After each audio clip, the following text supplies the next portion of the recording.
maybe like what would be like your favorite like adaptation from book to film? But that I Okay, like to think okay. of.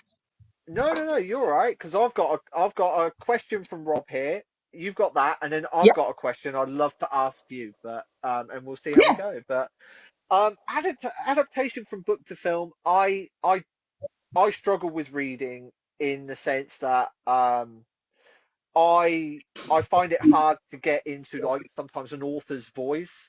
So I I'm very particular about reading, and it's something I am pushing myself to do more of, because I am at the moment I'm currently a vegetable. I watch so many bloody movies, and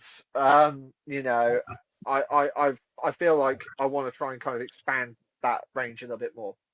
But something that's based off of pre-existing material, and I can't go Dracula. Oh, talking of that, Interview with a Vampire. Interview with a Vampire. Oh yes, Now, I've never very read much. any of the Ant Rice stuff, but that movie is just gorgeous, It gorgeous. is. It's done so well. My one, because it's actually my favorite book of his too. I might actually say Pet Cemetery. Ooh, Not the new one that they released a couple of years ago, because I nah. But yeah, the original one with yeah, Fred Gwynn playing yeah, Judd. Sorry, Judd. I love it. It was so yeah. good. No, Yeah, yeah. It was. There's something about Stephen King 80s cheese which I love even more than just regular 80s cheese. But Maximum Overdrive. I'm sorry, like, yeah, yeah, but there's so many iconic images from that film. It's like Gage and the truck and everything like that. But um, there's one little bit now. I've done a TikTok about this where I did two in the series of you know, a moment in this movie we need to talk about more, and one of them was Pet Cemetery, and it's showing the main character rolling out of bed and he hits his head on his bedside table and full on like ricochets his head off it. yes, yeah, yes, yes. That bit always just sticks with me because it's just like, oh, oh, that actually really did hurt kind of thing. It's that, oh, I love it so much. And I was so disappointed with the remake because they took Pascal out and there was no Zelda, and I feel like when they try and remake Stephen King now, it's they take things from the originals that they feel we don't need it, but it loses something when they add something new to it for some Yeah, strange reason. Like the same thing I kind of felt with the It remakes as well. I do enjoy them, and yeah, obviously when it came to the '90s miniseries, there was very limited to what they could do with television, and also just at that time. But Stephen King remakes are missing something these days, yeah. and I don't know why, but it's just happening, which is a real shame. But I am looking forward to seeing the new one, Bloodline. Apparently, it's Ooh, unnecessary, but I'm yeah. quite curious to see what they've done with it because it's supposed to be, I think, Judd when he's a child, or no, when he's a teenager. Ooh, I think okay. think it Yeah, is, yeah. because I haven't I think heard it's too supposed much to be the about that. story of the boy who got originally buried at the pet cemetery Yeah. from the first one. So Okay. yeah, Ooh. I've heard nothing about it, and then out of nowhere it got announced that it was going to be released. So, but yeah, I'm interested in that. Like, what, like I'm going to be quite brutally honest here. I love Andy's It Chapter Two, and I think it's so much like It Chapter One is a film. As I've watched it more and more, I love it less and less. Whereas It Chapter Two, I think I've only seen it once, maybe twice, but I love that version. But I agree with you. I think the only problem with the original miniseries is that part two, and I know that they have had problem. They did have problems adapting that second half with the adults. There's a great Pennywise story of it documentary. That's really good. If you haven't, yes, that is really good. I Well worth haven't, but I will. watching. Yeah, it's really good. And I loved It Chapter Two, but my problems with the remakes of it is you have an amazing actor playing Pennywise and you CGI over the top of him. You shouldn't have done like that. That was for me sacrilege because you've got the great makeup. He can do all these great things with his eyes, and then you're CGing on top of that. It was overkill. Yeah. It chapter two lost me with the flashbacks with the kids a little bit, but the stuff with the adults I thought was fantastic, and then they nailed obviously the last kind of few moments in the cave as a group for me. But Hmm. I did want to. But we have had a Yeah. couple of I just questions. Oh, sorry. No, no, yeah. no, no. That's all right. No, no, no. No. I'm interrupting you again. No, no, no. It's a slight delay, and also I'm known for cutting people off, and I'm trying to work on it. So it's me as well. But I feel like just now, just because CGI is so accessible that it's just getting used for the sake of it, when Mm. it never really adds anything to stuff now. I remember watching like Clone Wars, no, Attack of the Clones for the first time.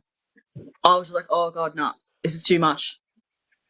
It was nah, I just couldn't do it. But yeah, it's just we really need to go back to just our regular basic special effects. That's why most of the time I like watching like lower budget horror movies because they are going back to that and it just works so much better. Just because you have the money to use it doesn't mean you have to use it. Like, did we need a 3 hour King Kong? No. Just because you couldn't make a 3 hour movie, Peter, doesn't mean you had to make a 3 hour movie. Oh, so you don't like Peter's for King Kong? It, we didn't really need an hour to get there, an hour on the island and an hour after the island. It was a bit too long. I'm Did you sorry. not? I love it. Did you enjoy I it? love it. Oh, I no, I love it. I loved it. He could have had 2 hours on the boat there. Sorry. It's No, like, yeah, yeah. visually it's stunning, like to look at with some Mm, of the CGI they did use, but I'm just like, oh, it's just, did it need to go mm. for this long? And not that I can't like pay attention. It's just that sometimes I No, just no. feel like it just doesn't need to be. Like some stories don't require that time, and Oh yeah. sometimes don't require the money put into it. Like if you've Mm. seen Australia, the Nicole Kidman Hugh Jackman movie, that hmm Yeah. I'm not a I'm not a fan of Baz Luhrmann. And it was just it was too simple a story to have all the CGI and stuff that they used. Mm. They could have used it, yeah, used it all when it came to you know, bombing Darwin, but you didn't need it. You have Yeah. such a beautiful landscape and you wanted to use CGI with that, you just leave it as it is. Yeah. Yeah. No, and that's the thing. It's King Kong, yeah, now my Kong's got so island though. yeah. So I'm With just reading comments. Australia.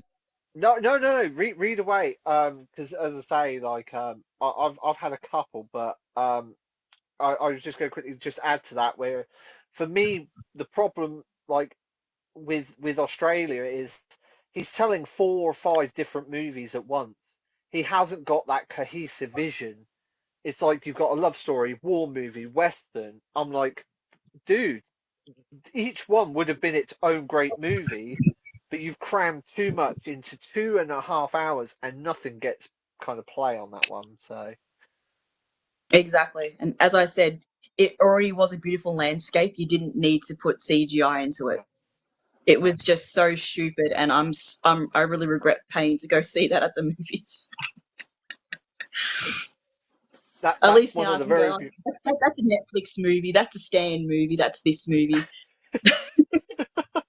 It's just That is nah, one it's of the. just Oh, oh, sorry. no. It's just that's just no. I'm not a fan of him, and it just kind of really, yeah, really kind of like put the nail in the coffin. Like, yeah, definitely not, because I haven't even seen Elvis, and I think seeing his name about Mm, 80 times on his own movie poster was enough for me to go, oh god. yeah. I mean, the thing with Elvis is it's called Elvis, but it's not about Elvis. And Yeah, it's a weird movie in that respect. And I think he did a good job creatively behind it, but I felt something just was like if it was called like like Elvis and Tom, or the Colonel Parker, sorry, or something like that, it would have signaled a better transition to what that film is. But it's Colonel Parker's story in that film. Having said that, you're making me think of the movie Hitchcock. Yes, Ooh, it's about making Psycho, but why wasn't that just called Hitchcock and Alma, or just called Alma? Because I feel like she took up about 55 to 60% of the film. yeah, I yeah, wanted to yeah. No, know that's good. about his battle with the censor. I really didn't care about the suspected love affair they thought she may have had, even though she didn't. I Yeah. wanted to know about Psycho. I wanted to know about Alfred. But it was all, I felt like the majority of it was about her. And I was like, well, just call it Alma. Why'd you call it Hitchcock kind of thing? Oh no, that Because I is a would have good one. enjoyed it a lot more if they actually focused on the film more than they actually did focusing on her. Not to say Helen Mirren didn't do a great job, but it's just, it strayed too much from what it was really supposed to be.